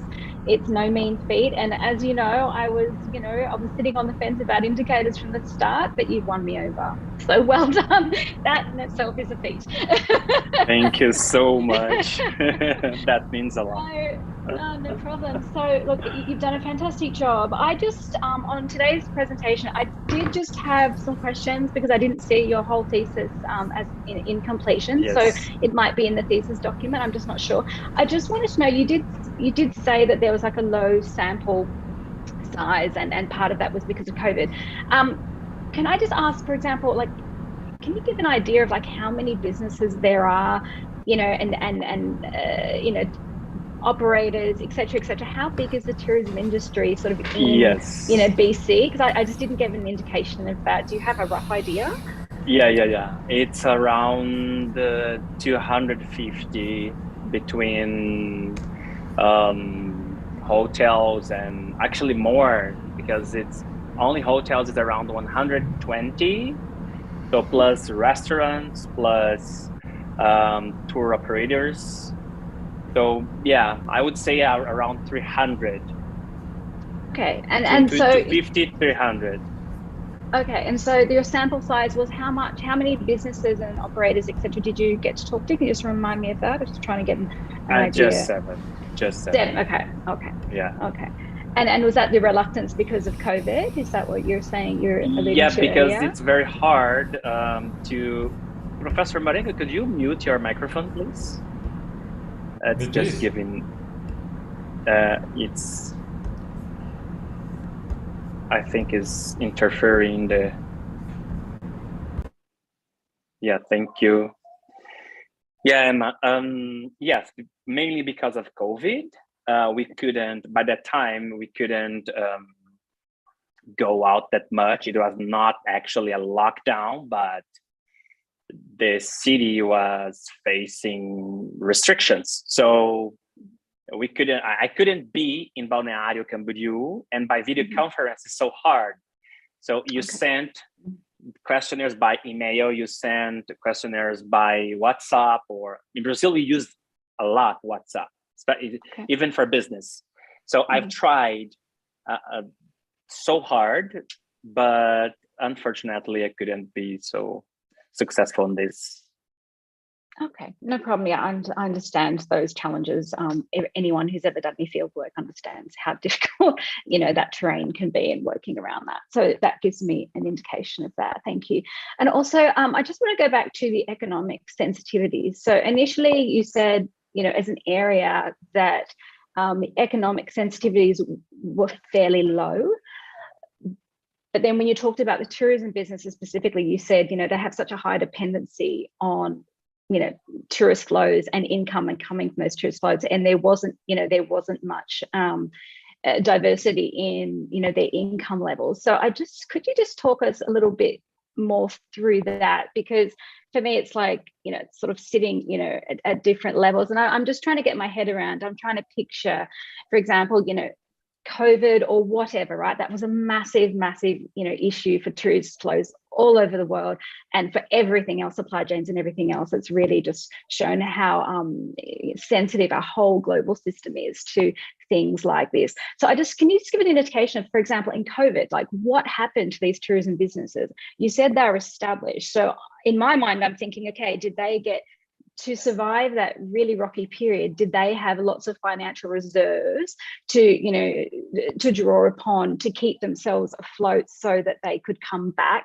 when the COVID sort of disaster ebbed and flowed? Yes. Well, yes.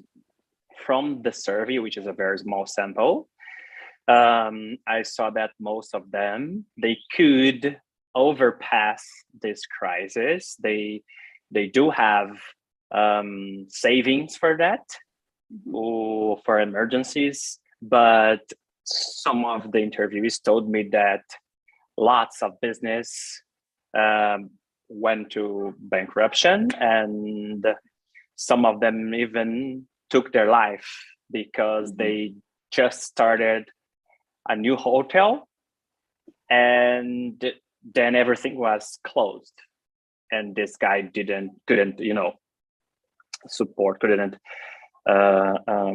was not resilient enough and took his life. But yeah, in this small sample for them, it was being hard, but they could overpass, and just a few had another source of income. So yeah, but still they don't have much options.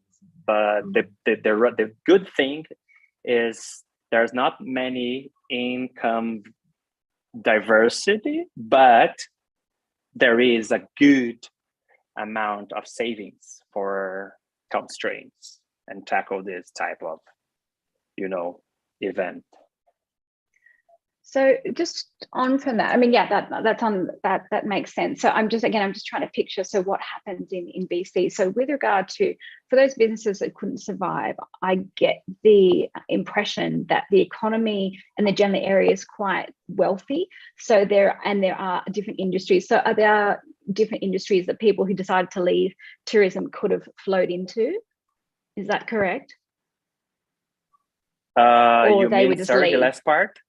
So, for example, some industry that business, they didn't reopen. You're saying they went bankrupt, which is understandable. A lot did. So do they have?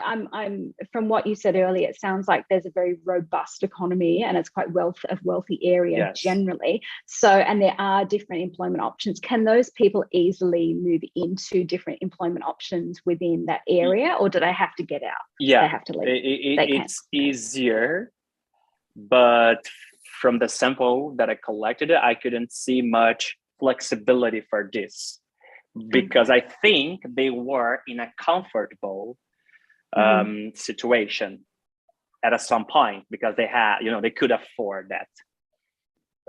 But after some point, they have to move probably, and it's a pity, because I would like to interview lots of informal workers that we have. In Brazil, it's very common, people selling things at the beach. So I couldn't interview any of these people. So how they survived, what did they do during this COVID time, or what would they do if another event or a disaster occur? So definitely it's a gap in the research. And if, again, if people wanted to, do people move around much in Brazil? Like, I'm just thinking of, you were talking about different scales earlier, and we know how, scale dependent these sort of studies are and processes are anyway. Is there a lot of movement in and around Brazil to different destinations? Could, people working in tourism industry make themselves a bit more resilient by taking businesses to other destinations? Yes. I know that I've read a lot about that in the past. I'm just interested how those dynamics work in the Brazilian context. Yeah, for example, one of the operators told me that their operation in another state could support, keep the business of the group, because they have another revenue coming from other state. So yeah, definitely. So in that way, they do have a lot more diversity in some ways by having other sort of subset businesses in different places. Yeah. Okay. That's true. Well, that's really great to hear. This is more of a general, question, because again, some of my questions are also, answered, by through the questioning of others. But the PhD is a real journey. I've had it said to me, and I think it's a wonderful thing to remember, is that, some people think that, if you haven't changed through the journey of a PhD, you really haven't done one. So I want to just ask you to reflect back on your journey and tell us, are there any things that you would change? Would you alter? Would you ask different questions if you had the time over, or different experiences? Or do you think that your trajectory is a good one and you just think you're ready to go to the next thing? It's a deep question. As you said, everyone changed after PhD. And I think my journey, I found many doors open, and of course many doors closed, but I think I don't know if I would change. It's so hard to say, but perhaps I wouldn't have spent so much time working on the indicators, because I developed 70 indicators at the beginning, and I was kind of getting crazy with those indicators. And at some point, my Dr. Pedro, who is not here, but because of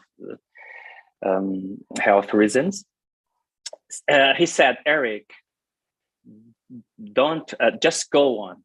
You are in a loop. You should skip this and go and start to apply the indicators. Then you are gonna check it out if they work or not, and you're gonna delete some and you're gonna introduce another one. So don't waste too much time thinking about indicators theoretically, because once you go on the ground, you see things and you see if it's possible or not, if it makes sense or not.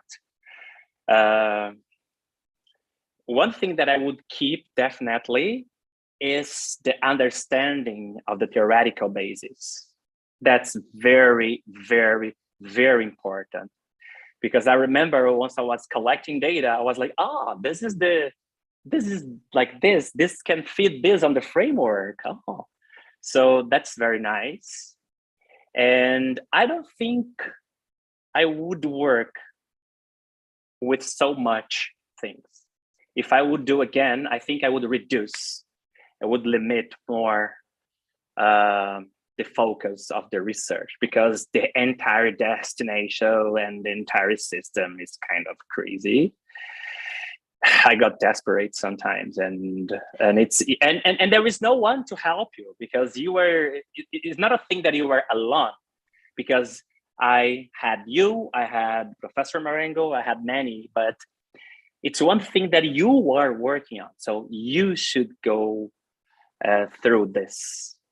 And I think that's the main lesson that I've learned from this. Do not you know, get the whole world in your arms.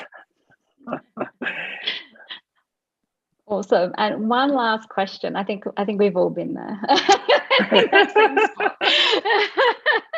one last just reflective question. I think it's just sort of building upon something that Nathan asked you, but I'm interested to know, because your whole premise of when you came, you know, to me and to work, you know, on this project, you were like, you know, you wanted something measurable that people could use.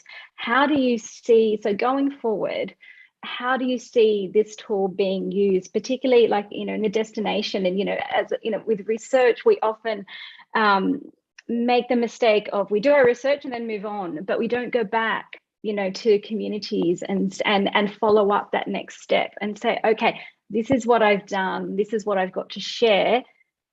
You know, how can this, you know, continue on? Do you see like an opening within sort of government and key stakeholders within, you know, BC, within this destination and maybe other destinations, where they might be able to take this and apply it to make it useful and do what you set out to do outside of the academic arena? Well, actually, it's one thing that I hope. Mm-hmm. But I see it's very practical. Of course, I also realized that I could reduce some things and cut some indicators maybe, but in Brazil it's kind of hard because political issues here, it's a bit different from Australia, and sometimes good works or good you know, it doesn't take into account because of political issues. So if you, I think there is a great opportunity to apply in some places, such as Salvador. It's a big city in the northeast of Brazil, and they already started some related actions about tourism and climate change. So perhaps that could be, they could be interested in this. Balneário Camboriú, I didn't feel much, you know, interest about my research, even though I've talked to many of them, even in the academia, because I've talked to people from academia. But seriously, I don't see here in Brazil much success. Perhaps in other places of the world, or even here in South America. But who knows? It's kind of hard to project that.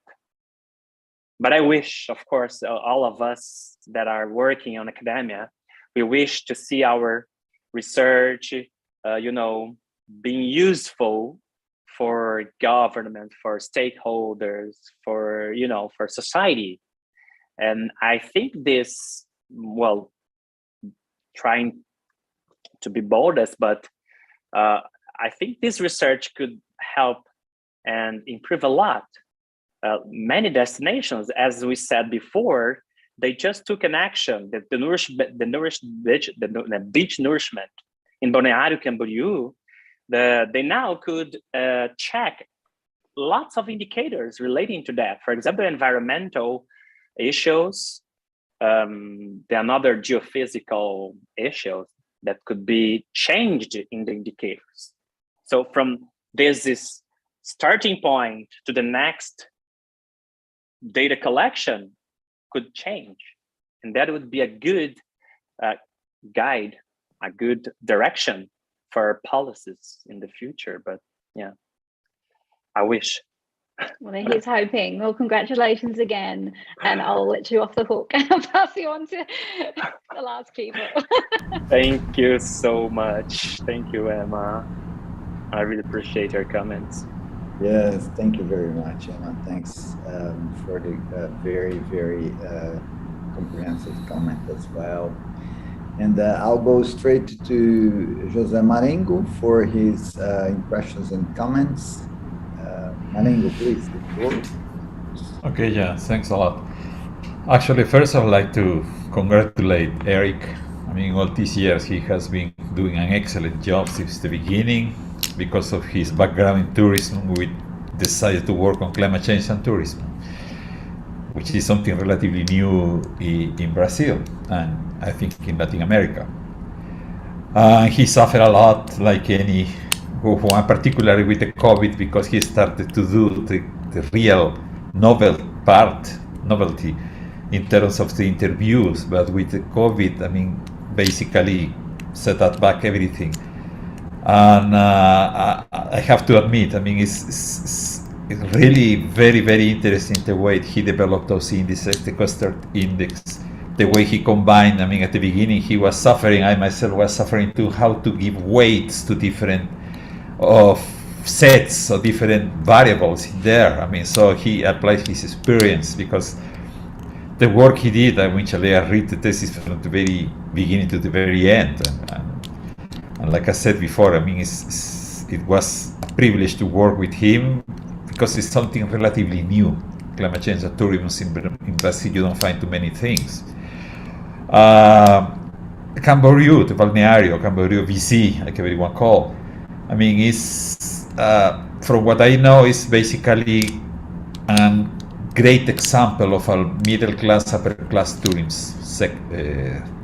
destination. Perhaps different from Fortaleza or any other beach destinations in Brazil. I mean, Jericoacoara is totally opposite of CAMBORIÚ, but this has a lot of tourism in there. And I think was Emma to mention that in terms of the resilience of the population, because during the COVID, many business closed down.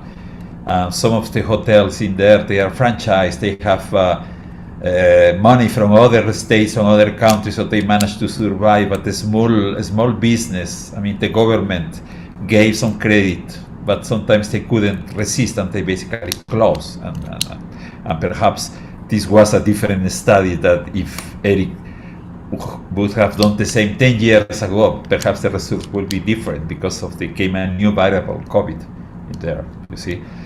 But what is interesting is Santa Catarina is the state with the highest rate of natural disasters. I think Nathan mentioned what happened in November 2008 in the Itajaí Valley and several other regions in there that perhaps affected, maybe indirectly, tourism in Balneário Camboriú.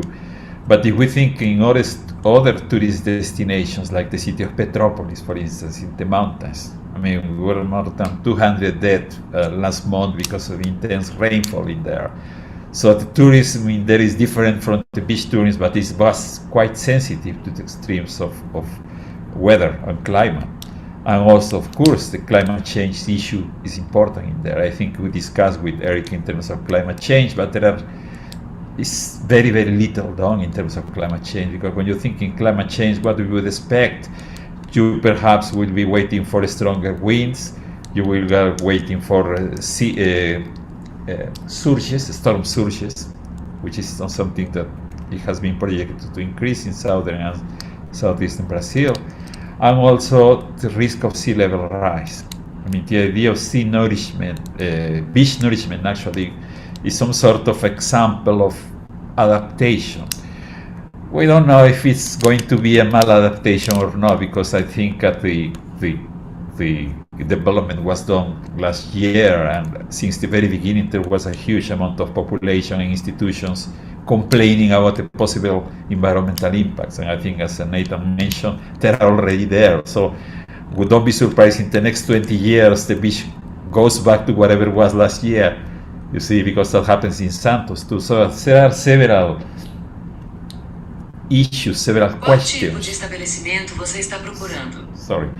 There are several issues, several questions that have not been included in this work that could have been included just to make it more complete, because as it is now, the work is excellent. But there could have been some inclusions, for instance, on how sensitive is CAMBORÍU in terms of highways transportation, if there is a landslide and block the highways or not, or if food, for instance, that comes from other states could be affected if we have too many storms and the airport is closed, or if the highways are closed because of rainfall extremes. So there are several things that needs to be included and should be included. But like I said, there has to be a beginning, and Erick did the first step. It's the beginning of the study. Of course, there are new variables, new things that could come and make the study more complete.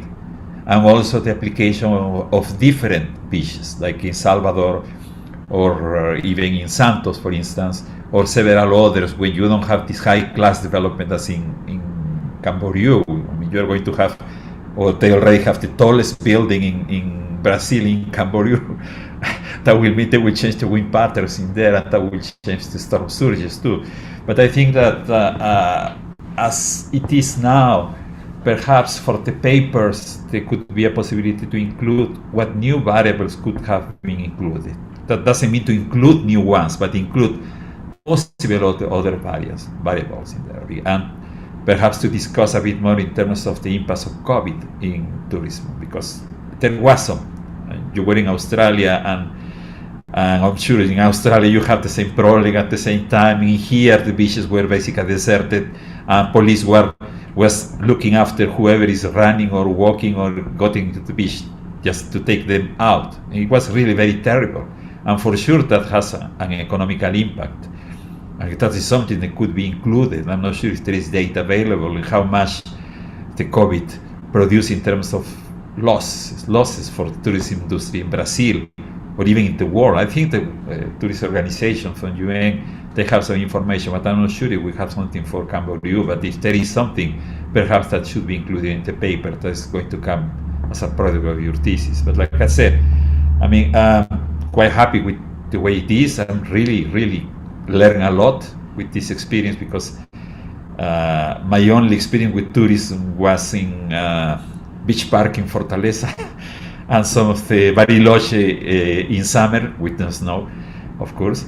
But like I said, I mean, this is a good example, because there are few studies in South America, I think, in terms of the snow tourism. The Sajama or Chacaltaya glacier lost totally ice in there, and they used to have it radical snowboarding there. Now there is no snow, it's just basically rock, and they have some impacts in there. So, and I think in terms of beach and for the economy, importance for the state revenue from CAMBORÍU is extremely important, this kind of studies, and perhaps should be duplicated or replicated in other places, because many of states depend on tourism, particularly beach tourism.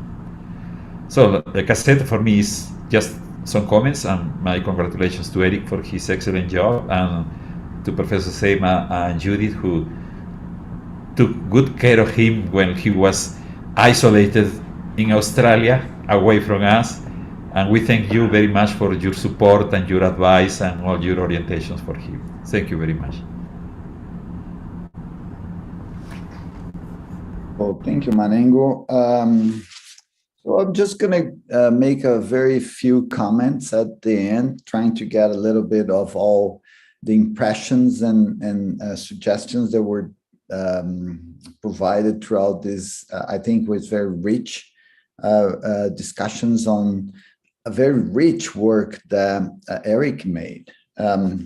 So I think that one of the points, it seems that the tourist industry in Brazil seems pretty reactive. It doesn't foresee, changes, and they pretty much react to, to a specific sort of event, being that a disaster or not. And part of that might be the connection of the industry, tourist industry to the specific place.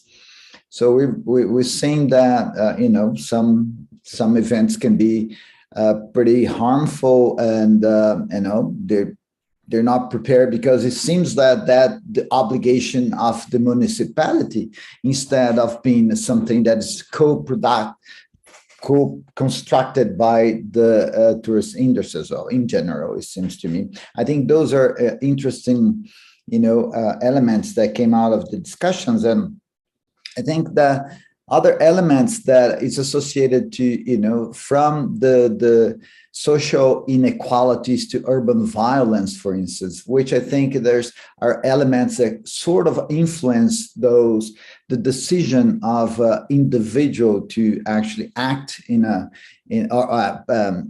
act, but an individual to go to a specific place, that also influence a lot. And in general ways, it's like the tourist industry doesn't really, is not part of their duty to take care of urban violence, but in a sense, it affected the industry very strongly, for instance. So I think those are elements that came very strongly. I think that the history of events are also critical to look at. So I think Erick brought that on this on the huge portfolio of indicators, which is not really easy to deal with. If you reduce the amount of indicators, the analysis become a little easier. If you increase a lot, you open the universe for questions and for new ideas and all that. So, which I think is very grateful, but still, it in a certain sense. Writing a paper, a scientific paper, writing a thesis, in a way, you need to kind of a focus on a specific point. So I think that those are really critical issues that came throughout the discussions.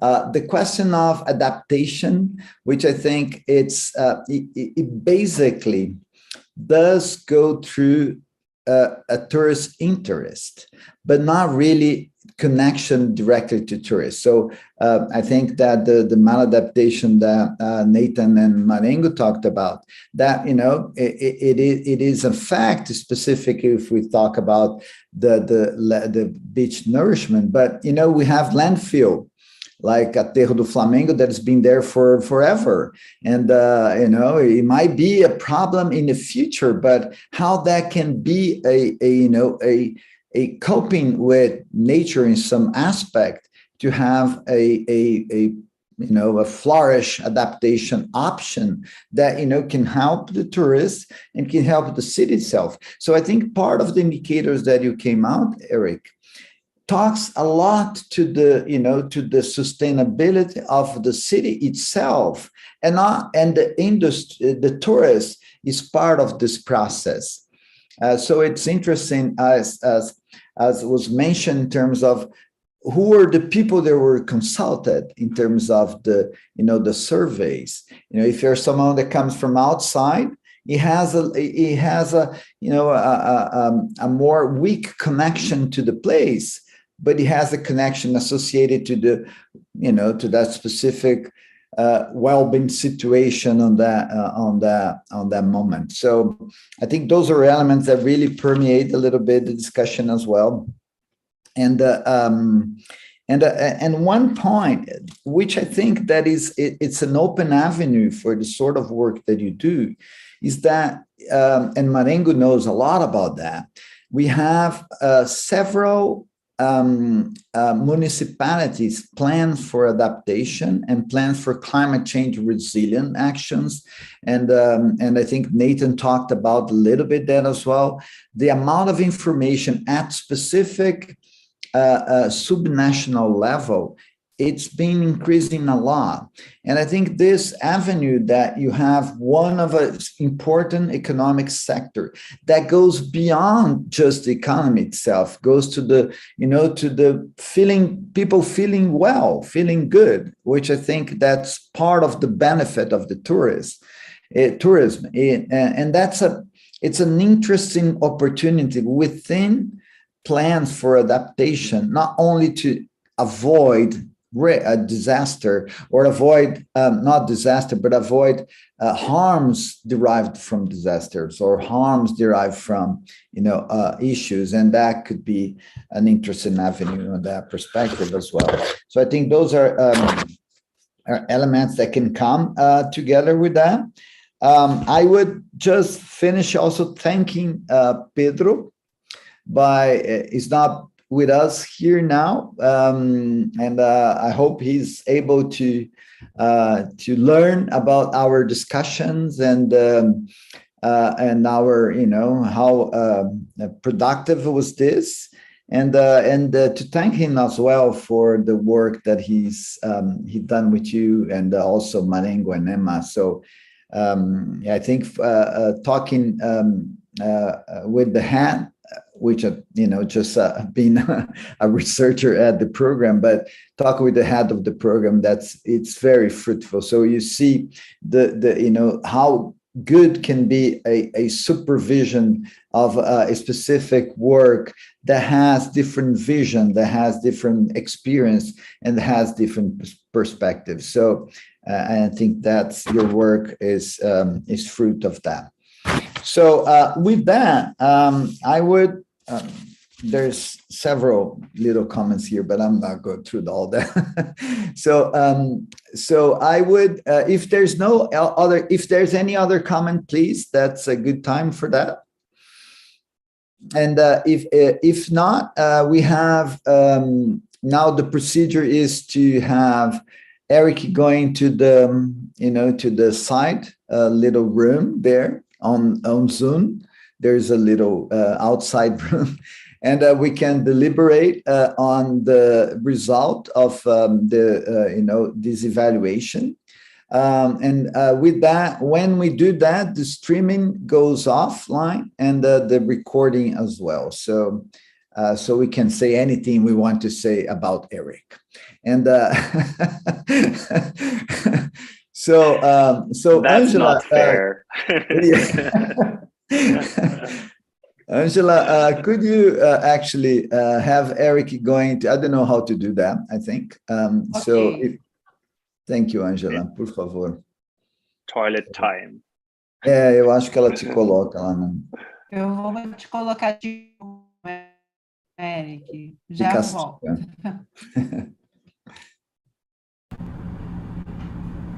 Legal. E daí, eu mesmo admito o Erick depois, né, Angela? Sim, eu vou parar a gravação aqui. Tá bom. No YouTube. Turismo aqui no Brasil, lugar legal de ir. Eu vi, então, que o negócio rendeu. Rendeu. Mas, enfim, o que... sorry. What we... sorry about that. It's the time. It's all right. Yeah, we are hungry. Yeah. I'm really enjoying listening to you speaking in Portuguese because I don't speak it at all and I never hear it. So it's lovely to hear it. Oh, okay. Well, I could definitely do that. But anyway, so the discussions were first the work was well conducted, and you really did a PhD work in terms of intensity, in terms of the amount of information you got, the thematic, the innovative of them, and as you yourself said, there's always gaps and opportunities to little improvements. So one of the points is that the working group 2 of IPCC came out with the report, which was published last few weeks ago. And there's information on climate change and tourism on that document that maybe you could visit. So the point is that there's some improvement on the text, being that on the context a little bit, on the framework, how the choice you made, and some aspects that are not intense, but some little improvements that the committee thinks that you could, spend some time then improving the document. And it's not extensive, but it's some key points that could be improved.